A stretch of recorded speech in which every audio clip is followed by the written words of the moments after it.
हरि ओम नमो नारायण। पूज्यवर, आज अनेक देवनारियों के सुझाव के अनुसार मैं एक विशेष विषय लेकर के आपके सम्मुख उपस्थित हुआ हूँ। आज का मेरा विषय है देवनारियों का अखंड सुहाग का, सौभाग्य का, अक्षत अचल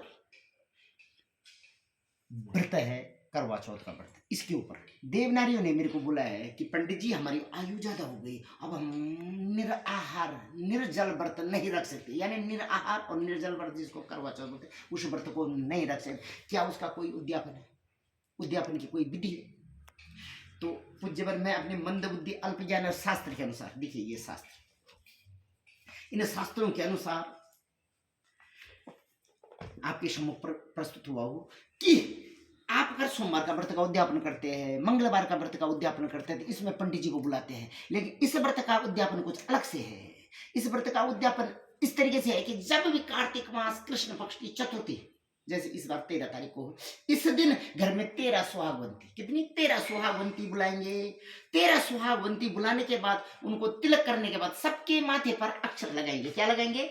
कुमकुम और अक्षत। अक्षत इतना छया जिसका कभी छयना से नहीं होता है। ये श्री कृष्ण के लिए सुदामा जी लेकर के गए थे। संसार का पहला भोजन अक्षत है, तो इसको जरूर माथे पर लगाएंगे। सभी 13 नारियों को कुमकुम लगाएंगे, अक्षत लगाएंगे।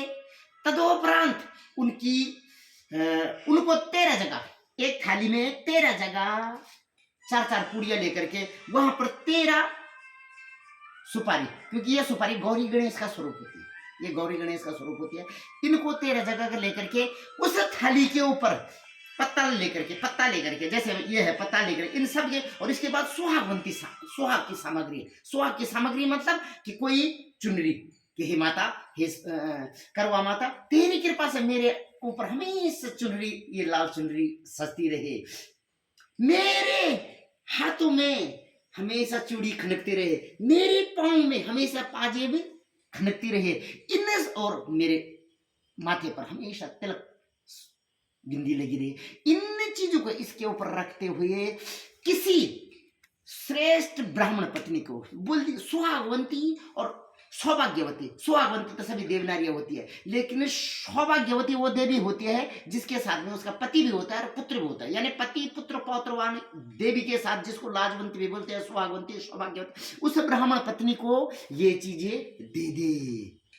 पुनः बोल रहा हूं कि ये सब सामग्री के साथ, और उन देवनारियों को पूरी और हलवा का भोजन करा के उनसे आशीर्वाद दे, उन 13 देवनारियों के साथ में इसका उद्यापन करे। उद्यापन सिर्फ कार्तिक मास के कृष्ण पक्ष की चतुर्थी तिथि को होगा।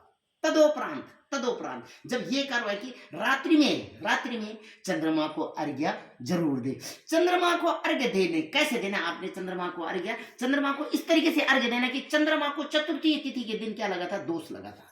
चंद्रमा पर आपने देखा होगा थोड़ा सा काला स्पॉट है, ये दाग उसको चतुर्थी तिथि को लगा था, इसलिए कभी भी चतुर्थी तिथि के चंद्रमा के दर्शन नहीं करते। लेकिन साल भर में एक ही आती है, कार्तिक मास के कृष्ण पक्ष की चतुर्थी, जिस दिन चंद्रमा को देखा जाता है। लेकिन उस दिन में चंद्रमा को डायरेक्ट नहीं देखा जाता, सीधे नहीं देखा जाता, बीच में छननी, और छननी के साथ में दीप दिया कि हे दीप नारायण, जैसे आप पवित्र है हर काम में, चाहे ओलंपिक की गेम हो रहा है, चाहे किसी का जन्म हो रहा है, चाहे कोई भी देव कार्य हो रहा है, चाहे कोई पितृया काम हो रहा है, चाहे किसी का देह का त्याग हो रहा है, शरीर का त्याग हो रहा है, वहां पर दीप नारायण जलाया जाता है। तो दीप नारायण है, दीप पवित्र है, तो मेरा परिवार भी पवित्र है, मेरे पति भी पवित्र है, और मेरे पति किसी के छलावे में ना है। किसमें? इसने छन्नी से जो भी आप छनते हो, छन के आपके पास आता है ना, चाहे अनाज हो गया, जो भी चीज छन, तो मेरा पति भी कभी किसी के छल में न है, उसका साक्षी है दीप नारायण आप। उसके बाद चंद्रमा को अर्घ्य देना है कि हे चंद्र देवता, जब तक गंगा की धारा, इस जल की धारा बनी है, गौमुख गंगोत्री प्रयागराज संगम से मेरे परिवार की, मेरे पति की, मेरे पौत्र की और सबकी, मेरे परिवार की धारा बनी रहे। और हे माता, ऐसी कृपा करना है कि मेरी सैया मीन्स ये चारपाई, मेरी चारपाई जो सैया है वो मेरे पति से सदा युक्त रहे, लक्ष्मी के जैसे, गौरी के जैसे। और मेरे पाँव में, जैसे मैंने बोला कि पाँच में बजते रहे, हाथ में ये लग रहा है, मेरे मांग पर इन सभी पूजन सामग्रियों के साथ, मांगलिक सामग्रियों के साथ और सुहाग की सामग्री के साथ ब्राह्मण पत्नी को दे करके, और उस दिन तदुपरांत अर्घ्य देने के बाद अपने पति का आशीर्वाद ले। इस पति से आशीर्वाद लेंगे तो शायद आपको जगतपति लक्ष्मीपति नारायण श्री हरि का सुभाषित प्राप्त होगा। इसलिए उस दिन पति से जरूर, और पति उसको सुहाग में अक्षय जरूर